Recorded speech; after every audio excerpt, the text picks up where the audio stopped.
পাকের রাসূল সাল্লাল্লাহু আলাইহি ওয়াসাল্লাম তিনি একটা নারীর দিকে নজর দিচ্ছেন, আর নারীর দিকে নজর দিয়ে নারীটার দুই হাতে দেখলেন যে আপনার সোনার পলা হাতে পরিধান করে আছে। একটু কথা বলেন, কি বললাম বুঝতে পারেননি? মাইকের আওয়াজ ঠিকঠাক যাচ্ছে তো? ওই মাইকের আওয়াজ ঠিকঠাক বুঝতে পারছেন তো? ভাষা বুঝতে অসুবিধা হচ্ছে না তো? তো কি বললাম যে ওই নারীটার দিকে দেখলেন তো তার হাতে কি আছে? দুটো সোনার পলা আছে। এবার দেখেন, খুব ভালো করে শুনবেন। নবী বললেন, এ নারী তুমি শোনো, এই পলা তুমি যাকাত বের করেছো। নারী বলছেন, আল্লাহ পাকের রাসূল গো, যাকাতের অর্থ কি?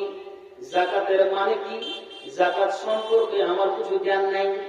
যাকাতের মানে কি এই মানে সম্পর্কে আমি জানি না। যাকাতের বিধান কি আমি জানি না।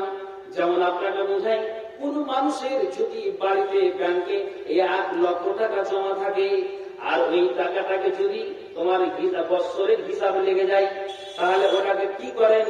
বৎসর নাগাদ লাগতেই আপনি ওই 1 লক্ষ থেকে 2,500 টাকা আপনি বের করে দিন। যখন আপনি ওই 1 লক্ষ থেকে 2,500 টাকা বের করবেন, বাকি মালটা আপনার হালাল হয়ে গেল। মানুষ রে, তুমি মাঠে থেকে ট্রাক্টরে করে 1 বিঘা ধান নিয়ে এসেছো, বলিতে তুমি ধানটাকে মারো, উড়িয়ে পরিষ্কার করলে, ধানের তুমি পাতানটাকে উড়িয়ে দিলে। নবীজি বলছেন কি করো? ওখান থেকে তুমি তোমার ট্রাক্টরকে ভাড়া দাও, তুমি মেশিন ওয়ালাকে দাও, তুমি পাইপকে দাও, আর ওখান থেকে যেটা ফকিরের হক, মিসকিনের হক, তার মানে ওষুধটাকে বের করে দাও। যখন তুমি এইভাবে বিধানকে মানবে, ওষুধটাকে বের করে দিবে, তো রাসূল বলছেন তোমার বাকি মালটি হালাল হয়ে গেল। তো তেমনি নারীটা বলছেন যে যাকাতের মানে কি? যাকাতের অর্থ কি? যাকাত মানে আমি বুঝিলাম। নবীজিকে এবার পাল্টা আবার ওই নারীটা বলছেন, ইয়া রাসূলুল্লাহ, হ্যাঁ আল্লাহ পাকের রাসূল, আপনি বলেন তো, যদি আমি এই সোনার পলার যদি যাকাতটাকে আদায় করি, তো কিয়ামতের দিনে আমার কি লাভ আছে?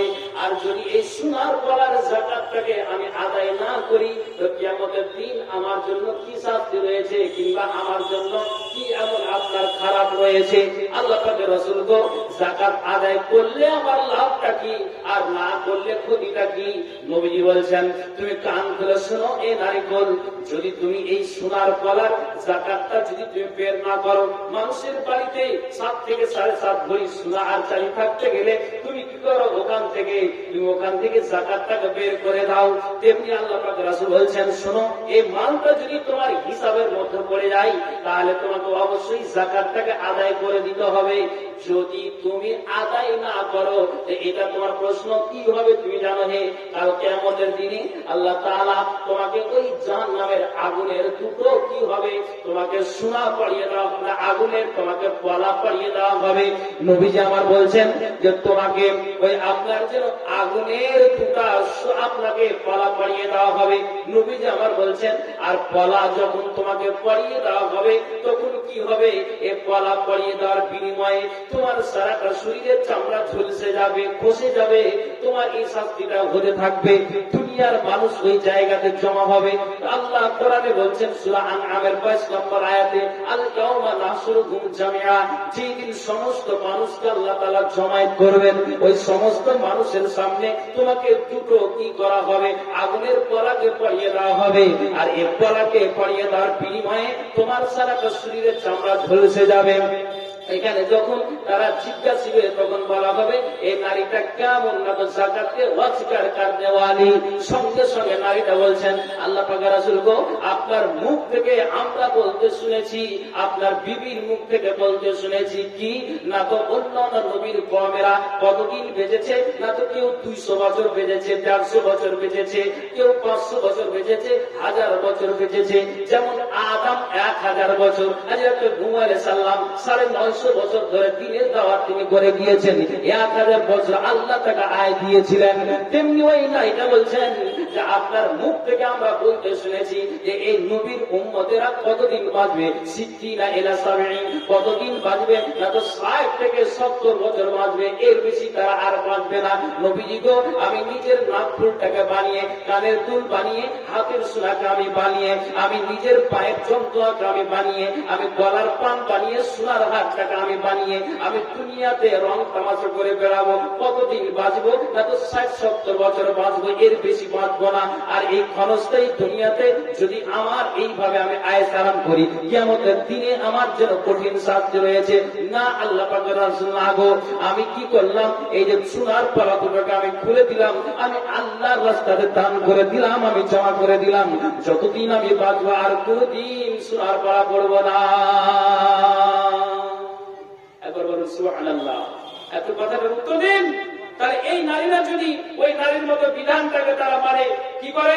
তারা নিজের নাকের দুল, কানের দুল, আপনার নিজের হাতের পলা আর এই হারকে খুলে দিয়ে যদি মসজিদের জন্য দান করে, আপনি কথাটার উত্তর দিবেন। তাহলে এই বিধানকে মানার ব্যাপারে এই নারীটা এতটা সংযত হয়েছেন, তিনি শপথ করলেন, আল্লাহর কসম নবীজি গো, এই ব্যাপারে আমার কোন জ্ঞান ছিল না, আপনার মুখ থেকে শোনার পরে এক চান্স আমি বিধানটা আপনার মানলাম, আমি তুলে দিলাম, যতদিন বাঁচবো আর সোনাকে আমি পরিধান করবো না। একবার জোরে বলুন সুবহানাল্লাহ।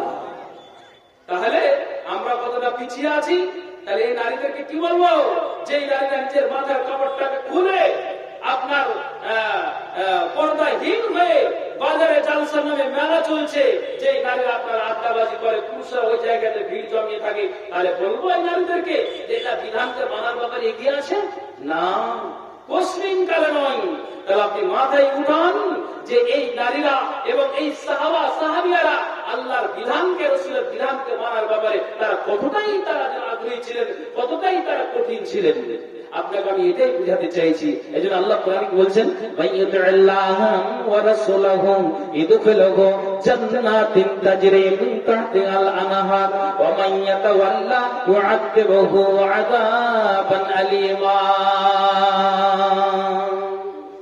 জি, কোন জায়গাতে আছেন? কোন প্ল্যাটফর্মে দাঁড়িয়ে আছি? আমরা কেন এই বিধানকে মানতে পারছি না? কেন আপনাকে বলছি না? আজ শরীর আমার আপনার সুস্থ আছে, তো সুস্থ শরীরে যদি আল্লাহর ইবাদত করবো না তো কখন করবো? জি, কখন করব? আপনি বলেন, আপনি বলেন কখন করবে? আপনাকে ধন মাল আল্লাহ তাআলা টাকা পয়সা অনেক কিছু দিয়েছে, তারপর যদি আমার শুকরগুজারি না হয়, আল্লাহর সম্পত্তি অর্জন যদি আমি না করি, তাহলে আপনি কথাটার জবাব দিন, আপনি কথাটার উত্তর দিন। সুস্থ শরীরে যদি আমি আল্লাহর ইবাদতে ধাবিত না হই, কখন হবে? বুড়ো বয়সে যখন আমি খাটলাতে পড়বো, নিজের বৌমার কাছে, নিজের আমার বেটিদের কাছে, নিজের আমার প্রতাপতিনের কাছে আমি কি হয়ে যাবো? একজন অসহায়, আমি তাদের কাছে একজন ভারী মানুষ, যে আমি অচল মানুষ, তারাও আমাকে ঘৃণার নজরে দেখবে। সেই দিন আপনি লোটার বাটি নিয়ে আপনি খাটলা থেকে উঠে দুই আপনার পোতার আপনি কাঁধে হাত দিয়ে আপনি মসজিদে যাবেন, কিংবা বাড়িতে আপনি বসে বসে নামাজ আদায় করবেন, তখন বলছেন না। আপনাকে কথা বলছি, আল্লাহ আপনাকে ধন সম্পদ দিয়েছে, টাকা আপনি হালাল উপায় ইনকাম করে এই টাকা আপনি কাজে লাগান, বিধানকে মানার ব্যাপার নিজের মন আর দিলকে এগিয়ে দেন, নইলে কিয়ামতের দিনে আমরা কেউ বাঁচতে পারবো না।